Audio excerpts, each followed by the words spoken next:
Então, antes de começarmos a nossa aula aqui, já encaminhando para o final, né, do nosso semestre, os nossos modos, só quero destacar o seguinte, ó.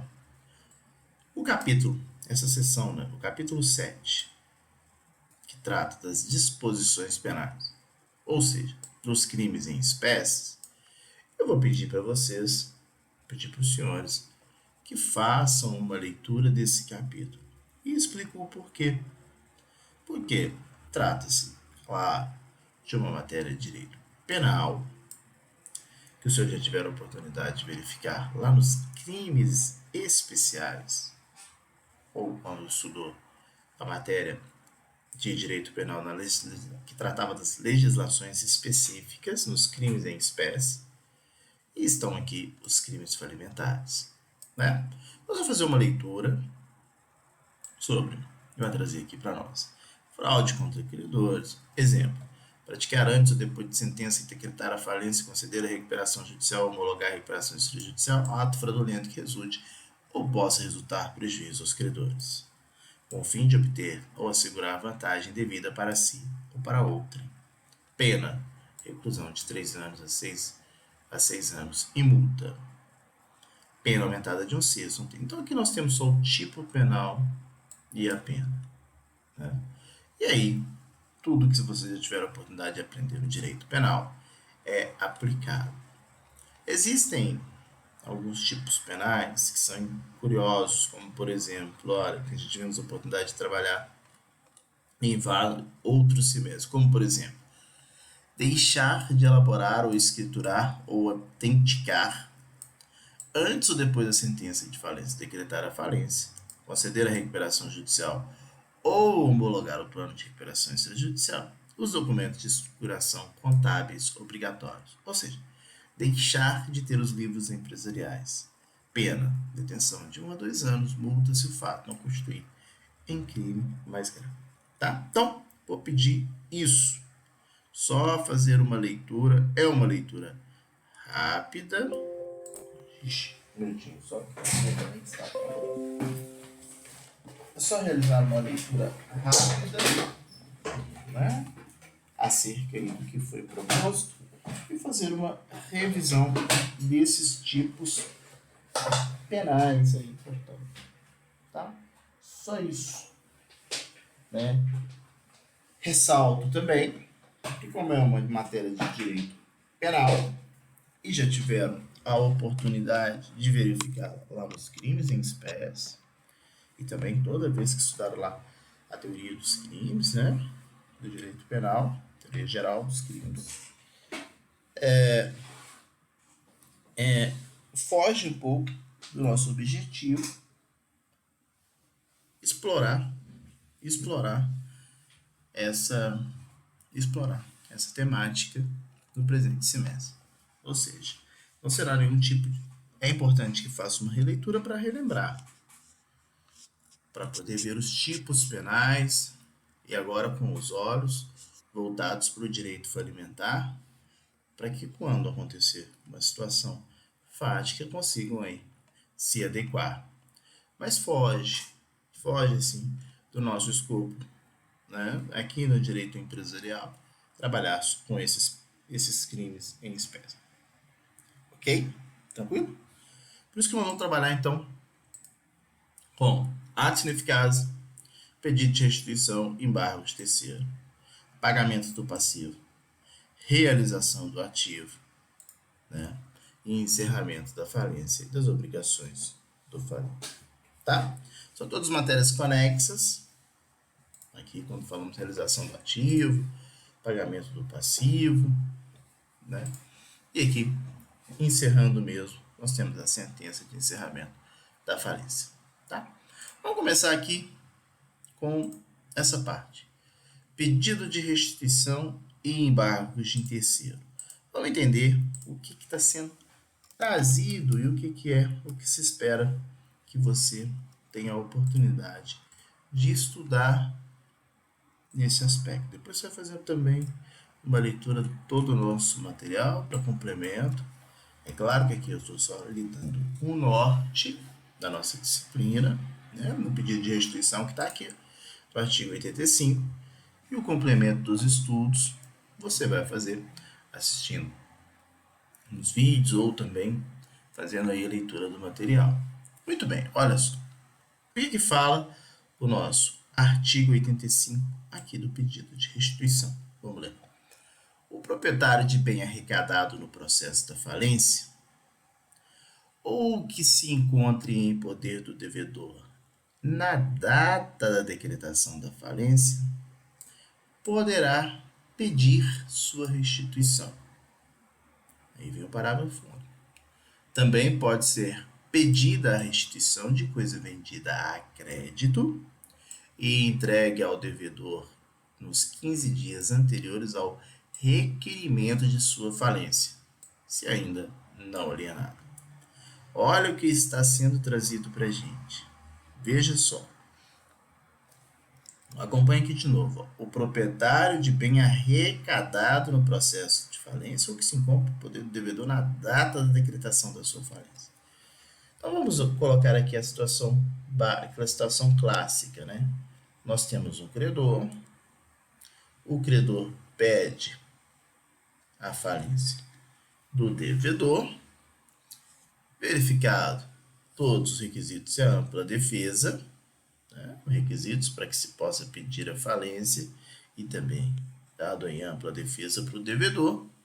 Se não conseguir obstar aí, será decretado por sentença a falência. Lembrem-se sempre que falência só pode ser decretada. O Estado fundamental é um Estado de direito, precisa de sentença. Então tem a sentença que decreta a falência.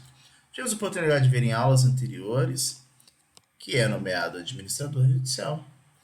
E esse administrador judicial, uma das suas principais funções, uma das funções, né, primordiais, vamos dizer, principais, é que ele faça arrecadação de bens. De quais bens? Dos bens do devedor. Só que, acompanhem comigo, esse administrador judicial, ele não tem, naquele momento que ele está fazendo a arrecadação dos bens, ele pode ficar com dúvidas, ele pode ter várias dúvidas, acerca de quais são os bens do devedor ou não. Ele não vai e nem precisa assumir essa responsabilidade. Ou seja, o que eu quero dizer?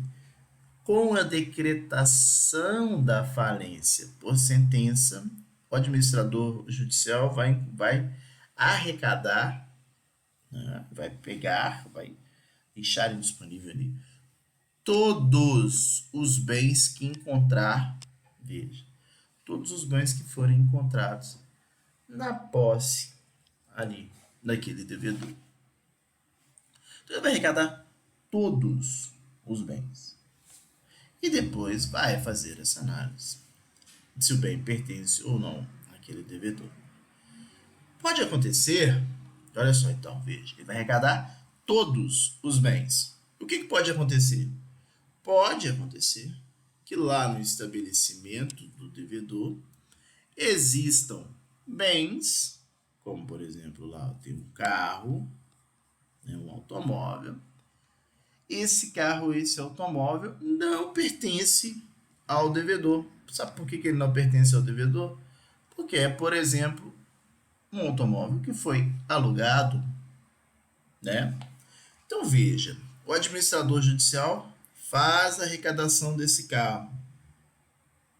Ou é decretada a falência, nos termos aqui do artigo 85, o administrador arrecada aquele bem no processo de falência, ou esse veículo está com esse devedor após a decretação aqui da falência, mesmo que não tenha sido arrecadado pelo administrador judicial. O proprietário desse carro, veja que se é um carro de aluguel, o devedor tem apenas a sua posse. A propriedade pertence a outra pessoa, qualquer uma dessas locadoras de veículos. Né? Então, o que vai acontecer? Imaginemos que, vamos dar nome aos bois, a locadora seja Localiza, por exemplo. Essa Localiza, então, vai fazer o pedido de restituição. Esse bem, ele deve ser restituído, ele deve ser devolvido à pessoa de direito, porque ele não pertence ao devedor. Ele não poderia ser arrecadado, né?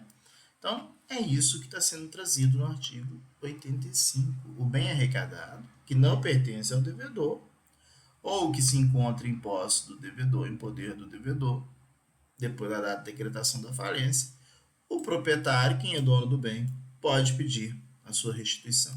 Restituição é devolver, tá? Agora, pode acontecer, por exemplo, que esse bem foi arrecadado pelo administrador judicial, o carro lá. O carro foi arrecadado pelo administrador judicial e esse carro se perdeu no caminho ali, ó, do que o administrador judicial arrecadou o carro para levar para o lugar onde ia ser depositado, para ser guardado, pegou fogo, o carro foi roubado, ele se perdeu, teve perda total, enfim. Aconteceu algo com esse bem arrecadado, né? E ele se perdeu, pegou fogo, por exemplo, que não existe mais. O proprietário, a localiza, vai ficar no prejuízo? Não. Ela vai receber o valor da restituição em dinheiro, a chamada restituição em dinheiro. Claro que pelo valor atualizado do bem, né?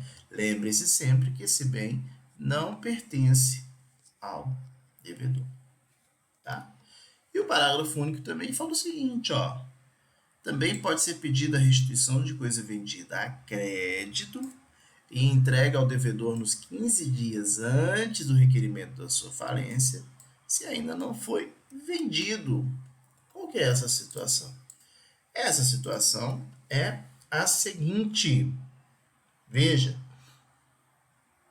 foi feito pedido, não é decretação, é o pedido de falência, né? E quando foi feito esse pedido de falência, tudo que foi entregue para o devedor e vendido a crédito, né? Ou seja, coisas que serão pagas futuramente, ou seja, data de vencimento de 60 dias, futuro. Tá? Ainda falta para vencer, vai vencer lá em julho, agosto, setembro. Então, tem um pedido de falência. Tudo que foi entregue para o... Aqui é o pedido de falência, não a decretação. Tudo que foi entregue nos 15 dias antes ao pedido, então os bens estão aqui, ó.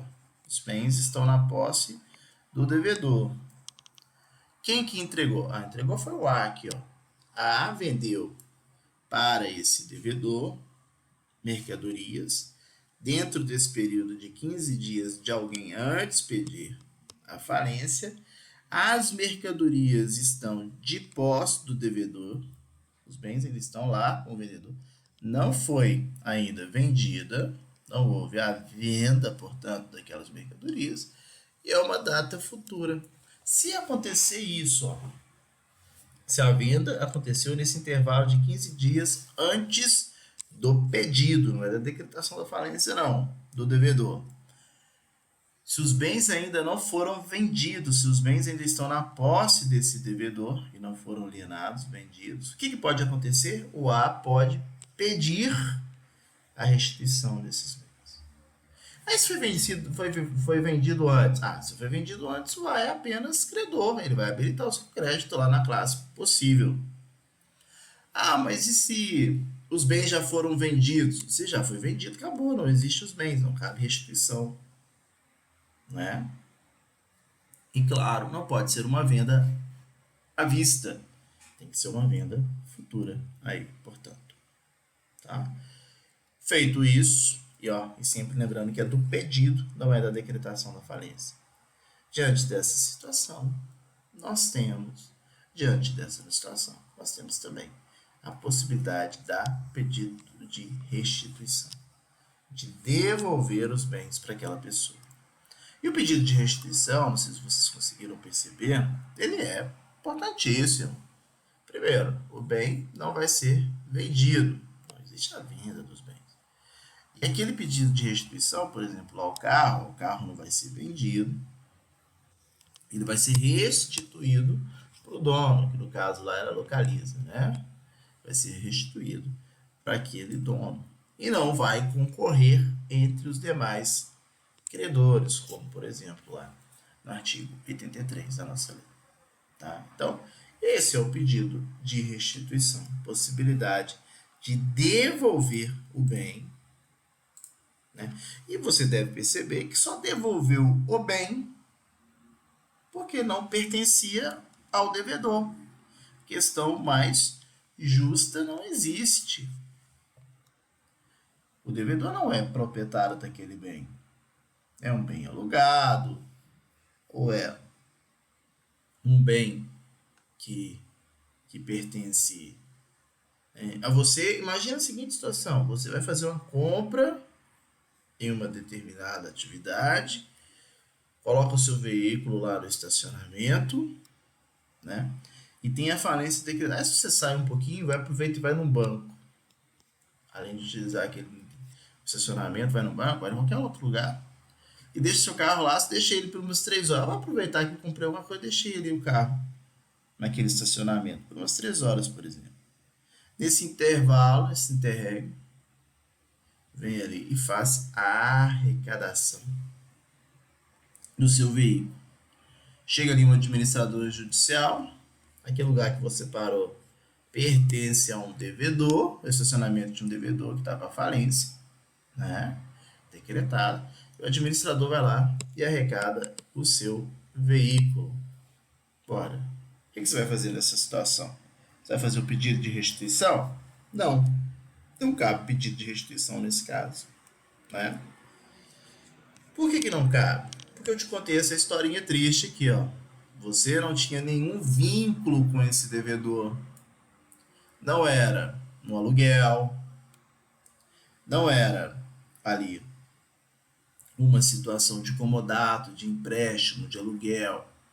Não existia nenhum vínculo com você. Você só parou o carro ali, você não tem nenhum vínculo. Se você tivesse algum vínculo com o devedor, pedido de restituição. Nesse caso, quando não existe nenhum vínculo, quando o seu veículo foi de forma indevida, né, você vai perder o seu veículo também? Não, claro que não. Aí, no caso, é a situação de embargos de terceiro. Se não existe nenhum vínculo, não é pedido de restituição. É embargos de terceiro. Serão oferecidos, portanto, os embargos de terceiro. No caso em que não couber pedido de restituição, quando é que não cabe pedido de restituição? Quando não tem nenhum vínculo. Fica resguardado o direito dos credores de propor os embargos de terceiros, observando a legislação processual civil. Tá? Os embargos deverão ser ajuizados contra a massa falida perante o próprio juízo falimentar. Então, embargo de terceiro justamente é essa situação em que não há nenhum vínculo. Então, pode ser ainda opostos os embargos de terceiro. Para a gente fechar essa primeira parte nossa aqui, de pedido de restituição e embargo de terceiro, nós temos que ver apenas as situações em que cabe também, além daquela que a coisa não existir, o pedido de restituição em dinheiro. Então, é feito o pedido de restituição em dinheiro. Igual contei a historinha, o carro se perdeu, pegou fogo. Nesse caso, se a coisa não mais existe, ao tempo do pedido de restituição, vai pedir uma avaliação do bem, né? E vai receber o preço com o valor atualizado. Mas também cabe pedido de restituição da importância entregue ao devedor em moeda corrente nacional, decorrente de adiantamento de contrato de câmbio para exportação. Ainda cabe dos valores entregues ao devedor pelo contratante de boa-fé nas hipóteses de revogação ou ineficácia do contrato. Artigo 136. Em novidade, também cabe pedido de restituição para as fazendas públicas relativamente a tributos passíveis de retenção na fonte, de descontos de terceiros ou subrogação e valores recebidos pelos agentes arrecadadores não recolhidos aos cofres públicos. Tá? Então, esse é o nosso pedido de restituição. Tranquilo? Além do pedido de restituição, hoje nós também teremos a oportunidade de verificar aqui, ó, atos ineficazes e ação revocatória.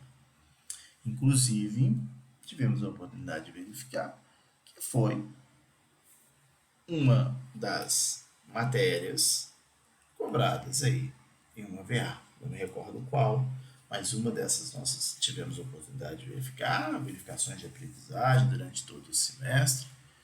Tivemos aí nos nossos exercícios uma ação revocatória, um ato ineficaz, perdão. Um ato ineficaz. Aí, tá? Essa matéria, especificamente, no que se diz respeito aos atos ineficazes, nós temos que ir lá para o artigo 129 da nossa legislação. E o artigo 129 da nossa legislação fala o seguinte, vejamos. Só chegar aqui, ó, um minutinho. Da ineficácia, são duas situações. A ineficácia e a revogação dos atos praticados antes da falência. Né? Nós estamos aqui diante da seguinte situação. Existe um processo de falência, mas existem alguns atos que foram realizados com o intuito de causar prejuízo para os credores. Vamos só lembrar, o que é um processo de falência? O processo de falência basicamente é afastar o devedor da posse e propriedade colocando bem essa informação. Afastar o devedor dos seus bens, mas dos seus, porque se for de outra pessoa, cabe pedido de restituição quando nós vimos, ou embargo de terceiro. Ao afastar esse devedor dos seus bens, os bens são arrecadados. Para que os bens são arrecadados? Para serem avaliados pelo administrador judicial, para que se promova a venda, para que os bens possam ser vendidos e para que se possa pagar os credores, para que se possam pagar os credores. Então, dessa narrativa, e claro que os credores têm uma ordem a ser seguida porque eles concorrem entre si, existe ali uma preferência em um credor sobre o outro, estabelecido por lei em face da natureza e classificação do seu crédito. Nós sabemos que não existe bem suficiente para poder pagar todos os credores. Então, veja, esses bens, então, se vendidos, claro, eles vão para poder pagar os credores. Qualquer situação em que se verifique uma diminuição desses bens,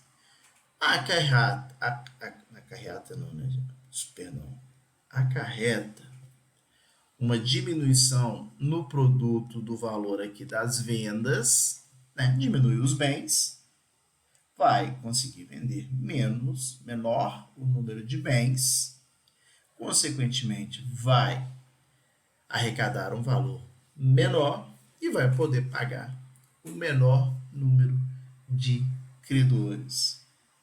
Né? Então, qual é o intuito? Qual é uma das funções também basilares, primordiais, que o administrador judicial deve realizar? Ele deve realizar não só a arrecadação daqueles bens, mas ele também deve verificar os negócios realizados pelo falido, para verificar se aqueles negócios realizados pelo falido antes e até depois da decretação da falência por sentença se esses negócios realizados não tiveram o intuito de causar prejuízo aos credores. Se não foram ocultados bens ou se não foram realizadas situações que dificultassem a arrecadação desses bens, se nós não tivermos fraude, se nós não tivermos simulação, se nós não tivéssemos situações, resumindo, que acarretariam na menor no intuito de nós tivéssemos situações que acarretariam no encontro, agora sim, perdão, no encontro menor de bens e, consequentemente, né, em menor valor para ser distribuído pelo credor. É a fraude. É a fraude. Né? Isso é trazido para a gente aqui nas questões relativas à ineficácia e revogação dos atos praticados antes da falência. O artigo 129 traz da chamada ineficácia objetivo. Não precisa de processo, pode ser realizado pelo próprio juiz, de ofício pelo próprio juiz, é objetivo. Se acontecer uma dessas situações trazidas, enumeradas aqui no artigo 129, se o juiz não verificar de ofício, compete ao administrador judicial informar o juízo, ao Ministério Público, a qualquer credor, uma simples petição. Ó, juiz, aconteceu tal coisa, é ineficaz. Né? É só informar o juízo. Juízo da falência, claro. Então fala que o artigo 120 é objetivo. Não precisa analisar se teve fraude, se teve conluio, se teve qualquer situação nesse aspecto. Não precisa nem se adentrar nesse método. Pode ser de ofício pelo juiz. Uma simples manifestação. São ineficazes em relação à massa falida. Tenha ou não o contratante conhecimento do estado de crise econômica do devedor. Tenha ou não o contratante conhecimento do estado de crise econômica do devedor. Seja ou não a intenção de fraudar. Não importa se vai ter intenção de fraudar, não importa. Então, é ineficaz. Lembrando que ineficaz não significa que é nulo. Ineficaz significa dizer que não gera efeitos. É ineficaz. O que é ineficaz em relação à massa falida? Quando fala que é ineficaz em relação à massa falida, ou seja, aquele bem que foi feito e tem a massa falida, aquele bem em que se foi declarado a ineficácia em relação a ele, vou colocar o bem aqui fora. A partir do momento em que tem essa declaração de ineficácia, esse bem vai integrar a massa falida. Consequentemente, a massa falida vai aumentar, vai arrecadar um valor maior e vai poder pagar maior número de credores. É essa a ideia, então. São ineficazes em relação à massa falida. Tem ou não o contratante conhecimento. É objetivo, não precisa ter conhecimento, se tem ou não a intenção de fraudar o credor, não importa. O pagamento de dívidas não vencidas, dívida que ainda ia vencer, realizada pelos devedor dentro do termo legal da falência, ou por qualquer outro meio extintivo de direito de crédito, ainda que pelo desconto do próprio título. Está pagando dívida que nem venceu ainda, dentro do termo legal da falência. Termo legal da falência, só lembrando, é a situação em que o juízo pode retrotrair ou retroagir 90 dias contados do pedido de falência. Contados. Né?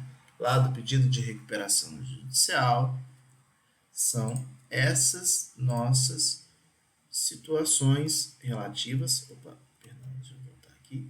Isso. aí a essa possibilidade.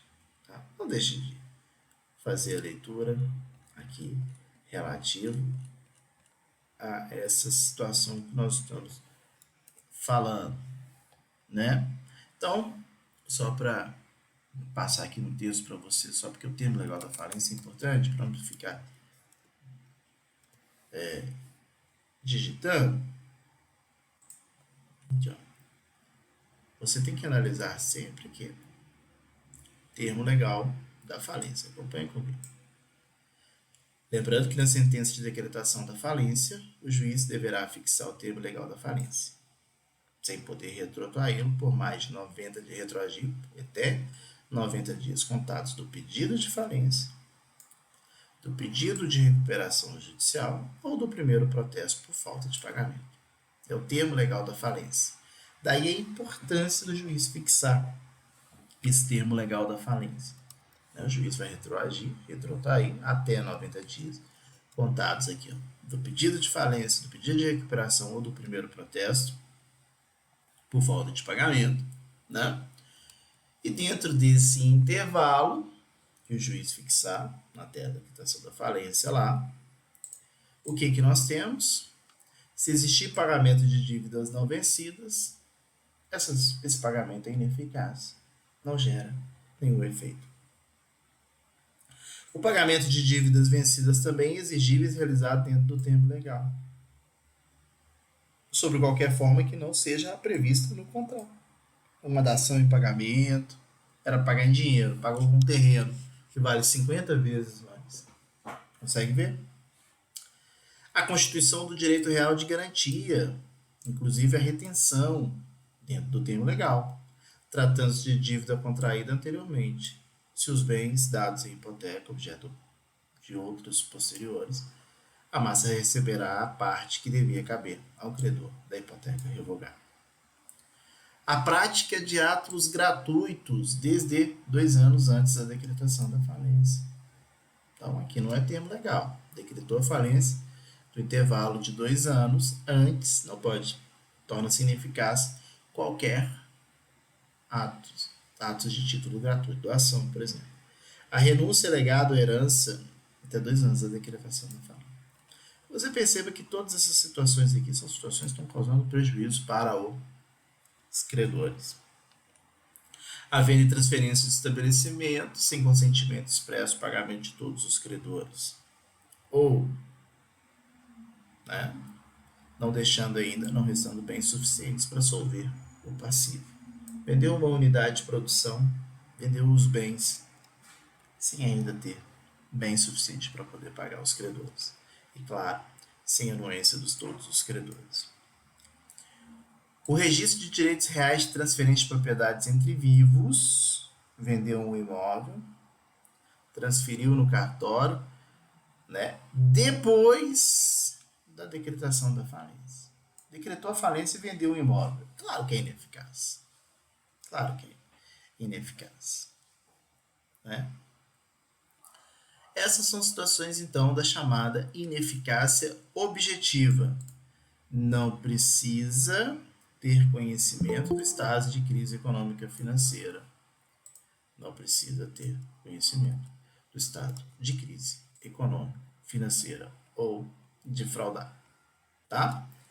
Além disso, há a chamada ineficácia, agora sim, subjetiva. São revogáveis. Aí precisa da intenção de fraudar. São revogáveis os atos praticados com a intenção de prejudicar os credores, provando-se o conluio fraudulento entre o devedor e o terceiro, com que ele contratar, e o efetivo prejuízo sofrido pela massa falha. Aqui, artigo 130, aí sim, é ação revocatória, provando-se o conluio fraudulento, né, com ampla defesa, ação ajuizada pela massa contra quem foi beneficiado, contra quem realizou e quem foi beneficiado pelo ato, provando-se esse conluio fraudulento. Processo mesmo, né?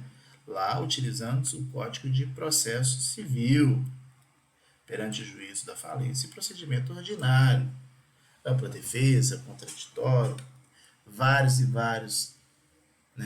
várias possibilidades aí de recurso, contra de sentença, aquela apelação, essas questões todas. Mas, só reforçando, essa daqui é a situação que não se amolda à ineficácia objetiva, que estão aqui nesses 7 incisos. Se tiver essa ineficácia objetiva, basta uma simples, o que basta é uma simples informação, um simples aviso, uma simples manifestação perante ao juízo. Afinal de contas, como dito, ele pode fazer, inclusive, de ofício, tá? Mas qualquer tipo de fraude cabe ação revogatória, desde que não se amolde ao artigo 129, as hipóteses do artigo 129 que acabamos de ver, e também desde que consiga provar a intenção de prejudicar os credores e esse conluio fraudulento entre o devedor e o terceiro com quem ele contratar. Tá bom? Ação revogatória, portanto. É o que tínhamos aqui trazido. Peço também que faça uma leitura detida, né, sobre os atos ineficazes e é sobre a nossa ação revogatória. Tá? Dando continuidade, e aí eu já vou me encaminhando ao final, né? Chegamos aqui em uma situação muito importante. Em aulas passadas, nós vimos a apuração do ativo e a apuração do passivo. Em outras palavras, apuração do ativo. Quais são os bens? Apuração do passivo. Quais são os débitos? Quais são os débitos? Quais são as dívidas, portanto? Né? Depois de apurado, claro, o que nós temos agora, sem sombra de dúvidas, é a chamada realização do ativo. Então, primeiro você apura quais são os bens, qual é o passivo, e agora você vai realizar o ativo. O que é realização do ativo? Você vai vender e transformar em dinheiro. Claro, vai transformar em dinheiro para poder... Isso aqui é a regra geral, né? Regra geral, transforma-se em dinheiro para poder pagar os próprios credores, tá?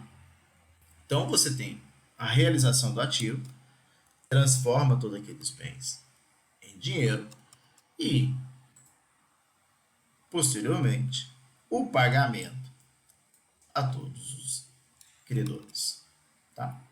Então, diante dessa realização do ativo, o que nós temos aqui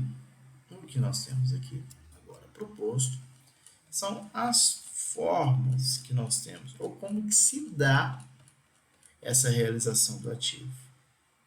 Pelo pagamento passivo, eu queria a realização do ativo. Isso, perdão. Como que se dá essa realização do ativo? Em outras palavras, como que vai ser feito essa venda? Ou, melhor dizendo, como que transforma isso em dinheiro? Você vai perceber da análise, aqui a partir do artigo 140, já estava aí, né? Da realização do ativo, 139, mais precisamente, é importante destacar que houve modificou-se aqui. Antes nós tínhamos leilão por atos orais, propostas fechadas, pregão. Esse artigo 142 que trazia a forma que é feita a venda, ele foi revogado. E agora nós temos aqui uma releitura ou uma reanálise do artigo 142, necessário que seja feita essa reanálise. Porque o leilão agora é eletrônico, presencial ou híbrido. Tá?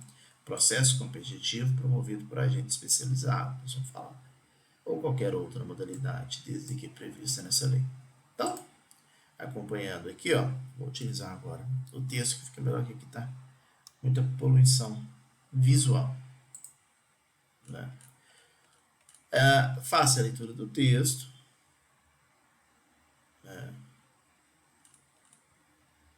Faça a leitura do texto para poder você aproveitar melhor aí.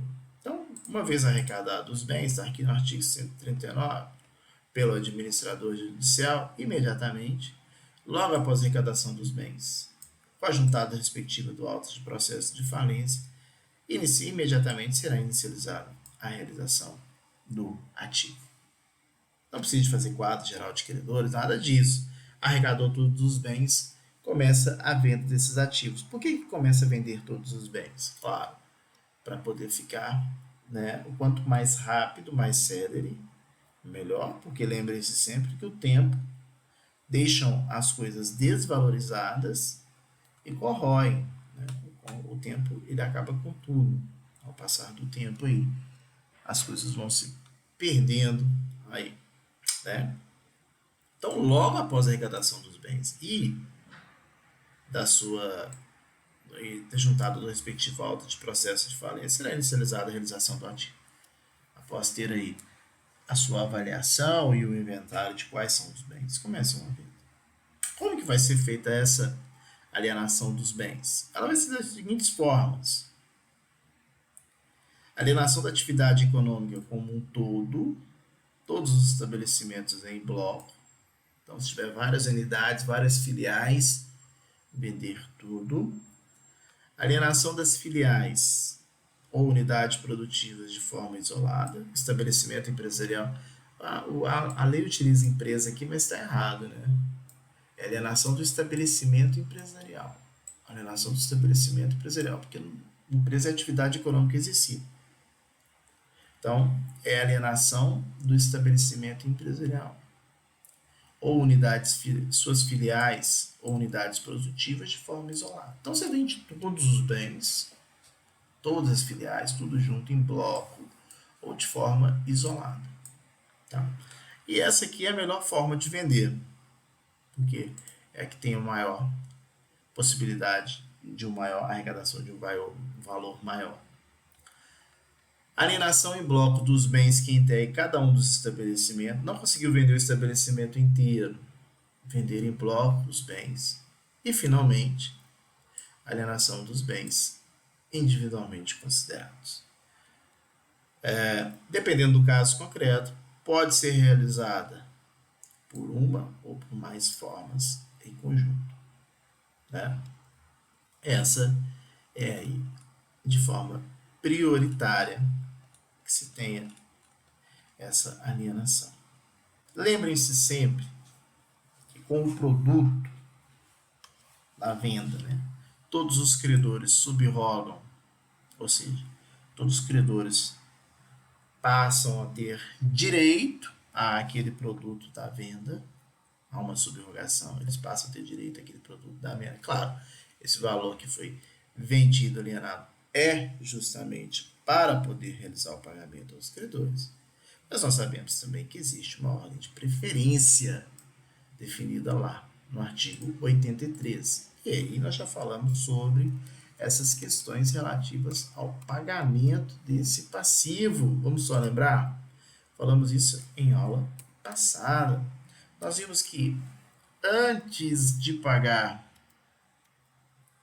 feito a venda de todos esses bens, antes de pagar todos os credores, e aproveito já para poder falar do pagamento do passivo aqui, ó, já adiantando, só para a gente lembrar que já tivemos a oportunidade de falar em aulas passadas, antes de realizar o pagamento dos credores do artigo 83, que vão concorrer entre si, lembrem-se sempre, credores aqui, ó, né? Antes de pagar aqui essa concorrência entre credores, artigo 83, há a necessidade de pagar os créditos extra-concursais. Então, antes de pagar os concursais, artigo 83, tem que pagar os créditos extra-concursais. De forma rápida, porque vimos em aula passada, vamos ver quais são esses créditos extra-concursais.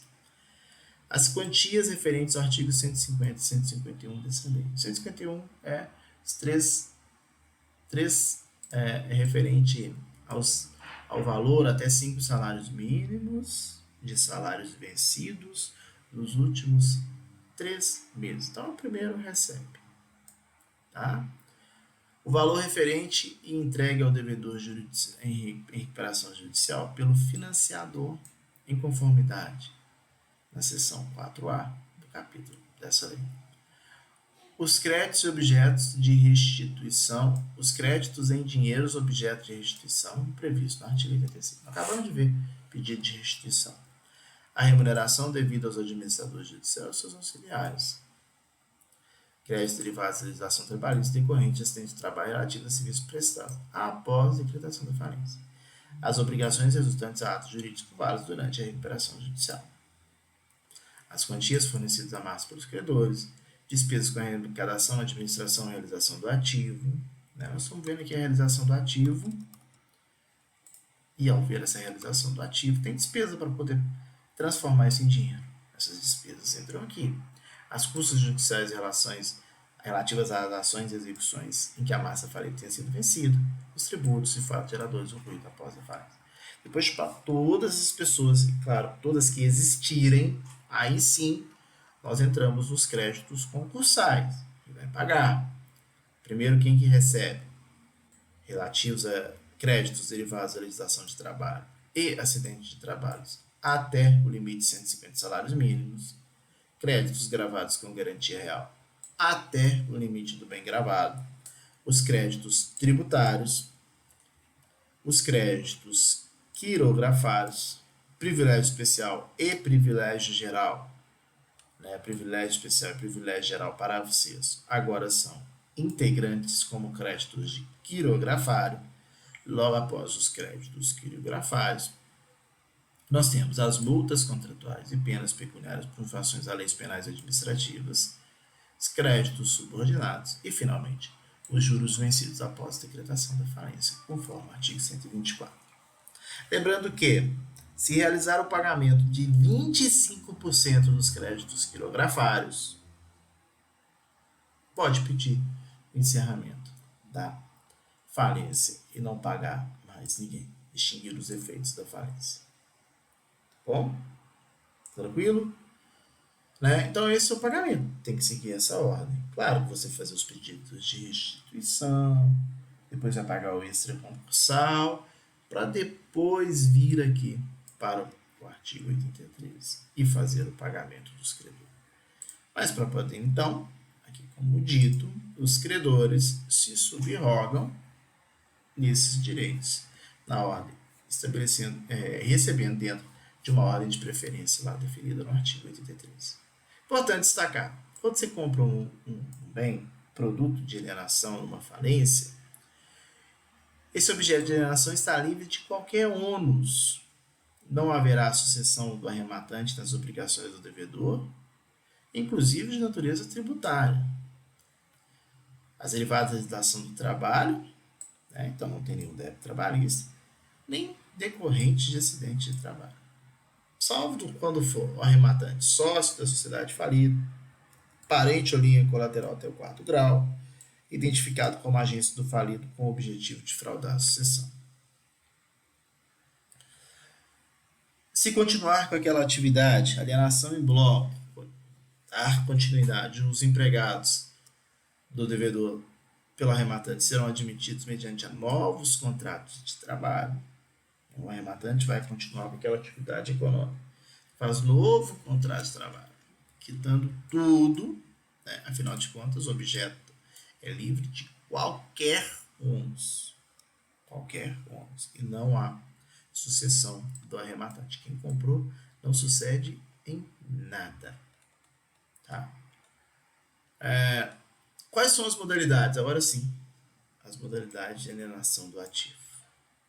Leilão eletrônico, presencial ou híbrido, processo competitivo promovido por agente especializado de reputação ilibada, cujo procedimento deverá ser detalhado em anexo ao plano de realização do ativo ou plano de recuperação judicial, conforme o caso, e aprovado, claro, pelos credores e pelos juízes. Qualquer outra modalidade, desde que aprovadas pelos credores, qualquer outra modalidade de realização do ativo, desde que aprovada nos termos dessa lei pelos credores, ouvido o comitê de credores, e pelo juízo também. Tá? Questões importantes sobre alienação, e nós já vamos passar para o encerramento da falência e fechando esse ciclo nosso. A alienação dos bens, ela vai acontecer independente da conjuntura do mercado, no momento de venda, se é favorável ou desfavorável, dado o caráter de forçado da venda. Não precisa da consolidação do quadro geral de credores. Não precisa. Né? Ou seja, pode vender o bem, mesmo que não se tenha ainda o quadro geral de credores. O credor que estiver lá ainda discutindo, ele pode fazer o pedido de reserva, né? Mas ele pode não figurar ainda naquele quadro. Poderá contar com serviço de terceiro como consultores, corretoras e leiloeiros. Deverá ocorrer no prazo máximo de 180 dias, contados da lavratura do ato de arrecadação, no caso de falência. E o mais importante, não está sujeito à aplicação do conceito de preço vil. A venda não se sujeita à aplicação do conceito de preço vil. Porque, veja, a alienação por leilão eletrônico processual ou híbrido, em primeira chamada, pelo valor da avaliação do bem. Os lances será vendido pelo valor da avaliação do bem na primeira chamada. Não conseguiu, em segunda chamada, que tem que acontecer com intervalo mínimo de 15 dias, por 50% do valor de avaliação. E agora, a introdução recente da nossa legislação, veja, em terceira chamada, olha a importância, dentro de 15 dias depois da segunda, por qualquer preço, olha a importância, em terceira chamada, por qualquer preço, né? Que aí o restante aqui é só leitura mesmo. A importância é isso aqui, em terceira chamada, dentro de 15 dias, contado da seguinte, por qualquer preço. As modalidades, então, estão trazidas aqui para a gente na realização do ativo. Lembrando que, feita a realização do ativo, vai realizar o pagamento do passivo e, realizando o pagamento do passivo, chegamos aqui, encerramento da falência e a extinção das obrigações do falido, né?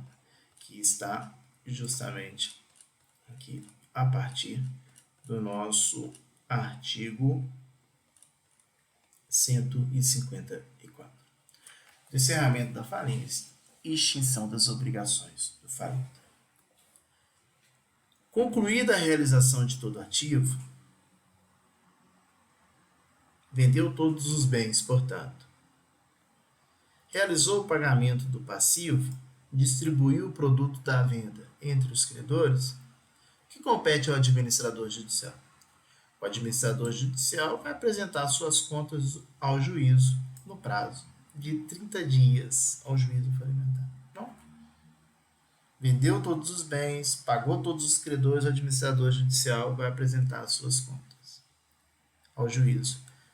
As contas, acompanhadas de documentos comprobatórios, serão prestadas em atos apartados e que, ao final, serão apensadas aos atos de falência.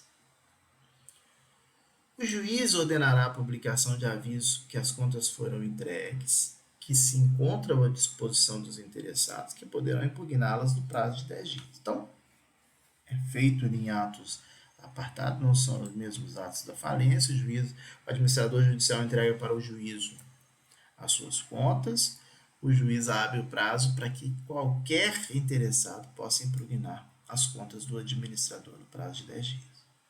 Decorrido o prazo e realizadas as diligências necessárias à apuração dos fatos, o juiz intimará ao Ministério Público para o prazo de 5 dias, fim do qual o administrador judicial será ouvido, se houver impugnação ou parecer do ministério, contrário ao Ministério Público. Cumpridas todas as providências, o juiz julgará as contas por sentença. A sentença que rejeitar as contas do administrador vai lhe fixar suas responsabilidades e poderá determinar a indisponibilidade ou sequestro dos bens do administrador, lembrando que a sentença servirá como título executivo para indenização da massa. Então, se o administrador judicial for condenado, ele vai arcar, inclusive, com os seus bens podendo ficar indisponíveis. Se não houver impugnação das partes ou manifestação do Ministério Público, impugnação do Ministério Público, o juiz vai aprovar as contas. Não acontecendo, em acontecendo qualquer tipo de impugnação, melhor dizendo, existindo qualquer tipo de impugnação, compete ao juiz julgar as contas, que podem ser rejeitadas ou aprovadas. Da sentença, claro, cabe a apelação. Então, para encerrar o processo de falência, tem que ter aqui a prestação de contas do administrador judicial. Julgadas as contas do administrador judicial, ele apresentará relatório final de falência no prazo de 10 dias, indicando o valor do ativo. Qual era o valor do ativo? O produto da sua realização, quanto de dinheiro foi arrecadado, o valor dos débitos, o valor do passivo e o pagamento feito a todos os credores. E especificará juntamente as responsabilidades que continuará o falido. E vai dizer ainda o que o falido deixou de pagar ou não. Tá? Nos termos da nossa lei. Aqui nos termos da nossa lei. Né? Vai especificar. Apresentado esse relatório final, que tem o prazo de 10 dias para ser juntado pelo administrador judicial, o juiz encerrará a falência por sentença, aí agora uma sentença de encerramento da falência, ordenará a intimação eletrônica às fazendas públicas estaduais, Distrito Federal, Municipal e Estadual, em que o devedor tiver estabelecimento, e determinará a baixa no Cadastro Nacional de Pessoas Jurídicas. Acabou, até agora, CNPJ como falido, e ainda vai ser informado a Secretaria Especial da Receita Federal do Brasil.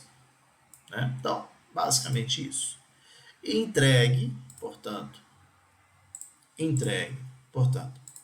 primeiro, o administrador judicial presta suas contas. Após a prestação de contas, 10 dias para entregar o relatório final, dizendo o que era o ativo, quanto foi transformado daquele ativo em dinheiro, qual era o passivo e o que foi pago aos credores. E ainda, quais são as dívidas existentes, ou aquilo que deixou de ser pago pelo administrador judicial. Feito isso, o juiz encerra o juiz vai dar uma sentença essa de encerramento, da falência. Inclusive, mandando dar baixa no CNPJ, não existindo mais aquela atividade. Tá bom? A sentença de encerramento será publicada e dela caberá a apelação. Será publicada por edital e dela caberá a apelação. Pronto, encerrou, acabou. Agora sim, acabou o nosso processo de falência. Agora, essa pessoa que está falida pode extinguir as suas responsabilidades? Pode acabar as obrigações. Porque aqui, veja, o administrador judicial especificará justificadamente as responsabilidades que continuará o falido. Pode-se extinguir as obrigações do falido? O artigo 158 fala como? Se fizer o pagamento de todos os credores. Se, após realizado todo o ativo, depois de vendido todos os bens, o pagamento, após realizado de todo o ativo, de mais de 25% dos créditos quirografados. Lembra dos créditos quirografados que estão lá no artigo 83? Vamos colocar aqui, no artigo 83. Aqui, ó, créditos quirografados. Primeiro aqui, ó, artigo 83. Só lembrando, classificação dos créditos, ordem de preferência, legislação de trabalho, gravados em garantia real, tributário e os quirografários. Lembrando que o privilégio especial e o privilégio especial também estão inseridos aqui nessa classe agora por força do parágrafo 6º aqui da nossa lei.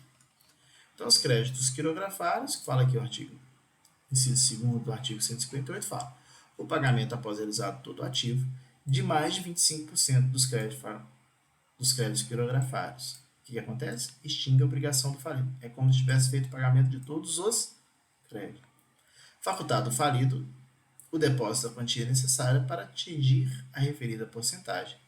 Para isso, se para isso não tivesse sido suficiente a integral liquidação do ativo, né? Ainda se extingue as obrigações do falido com o decurso do prazo de 3 anos contados da decretação da falência, sendo certo que vai ser utilizado todos os bens arrecadados anteriormente, eles serão utilizados à liquidação de satisfação dos credores, ou para a satisfação dos credores, ou aqueles credores que tenham pedido de reserva se eles não já estiverem habilitados. A legislação anterior falava para nós, ó, o decurso de prazo de 5 anos contados do encerramento da falência se o falido não tiver sido condenado por crime previsto nessa lei. Ou o decurso do prazo de 10 anos contado do encerramento da falência se o falido tiver sido condenado por prática prevista nessa lei. Mudou. Cuidado, mudou. Agora, extingue as obrigações do falido, né, com o decurso de prazo de 3 anos, não é contado no encerramento. Nós temos aqui, ó, a sentença que decreta a falência, que nós trabalhamos tanto, né? O pedido de falência, temos aqui o pedido, a sentença que decreta, aí tem aqui a apuração do ativo, do passivo, a liquidação do ativo, do passivo e o pagamento de todo esse passivo, né? E após aqui a apresentação dos relatórios do administrador judicial, como vimos agora, a sentença de encerramento. Antes era 5 anos sem crime falimentar e 10 anos após o encerramento, extingue as obrigações do falido. Agora não. Antes era aqui, ó, do encerramento. Agora é aqui, ó.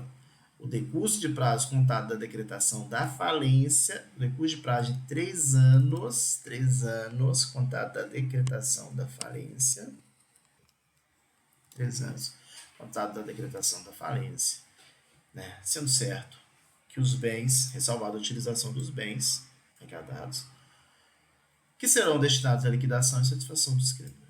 O que o legislador está trazendo para a gente aqui como novidade?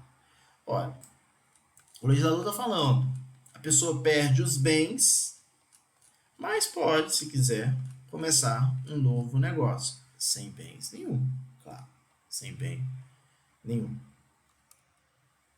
Depois de 3 anos, pode começar uma nova atividade, sem bens nenhum, né? Utilização dos bens para pagar os credores. Tá? É para tentativa de voltar à economia, porque a legislação anterior demorava assim muito tempo. Ainda encerra-se a falência nos termos do 114A e 156A. 56 dessa lei. O 114A, se não forem contados bens a serem arrecadados, ou se os arrecadados forem suficientes para as despesas do processo. Lá nos termos do artigo 114A. E também se encerra, claro, apresentado o relatório final pelo administrador judicial, nos termos do artigo 156 da Lei 11.101 de 2005. Configurada qualquer uma das hipóteses do artigo 58, o falido poderá requerer ao juízo da falência que suas obrigações sejam declaradas extintas por sentença. A sentença do juízo vai publicar imediatamente a informação sobre a apresentação do requerimento. E no prazo de 5 dias, qualquer credor, administrador judicial ou Ministério Público pode manifestar exclusivamente para apontar inconsistência objetiva. Fim do prazo, o juiz, em 15 dias, proferirá a sentença que declara extinta todas as obrigações falidas, inclusive as de natureza trabalhista. Tá? A sentença que decretar obrigações, as extintas obrigações, será comunicada a todas as pessoas e entidades informadas da decretação da falência. Da sentença cabe apelação. Após trânsito e julgado, os autos serão apensados aos atos de falência. A sentença que declarar extintas as obrigações do falido só pode ser rescindida por ação rescisória a pedido de qualquer credor. Prazo prescricional de 2 anos contado do trânsito em julgado da sentença do artigo 159 dessa lei. Tá? E aí, claro, chegamos, né, só o finalzinho aqui, para não falar que eu não falei. Verificada a prescrição ou extinção das obrigações no termo dessa lei, o sócio de responsabilidade ilimitada também poderá requerer que seja declarada por sentença a extinção de suas obrigações na falência. E agora sim, chegamos ao final, a parte final, e encerramos aí todo o nosso ciclo. Um minuto que eu vou voltar ali para a sala, um minuto.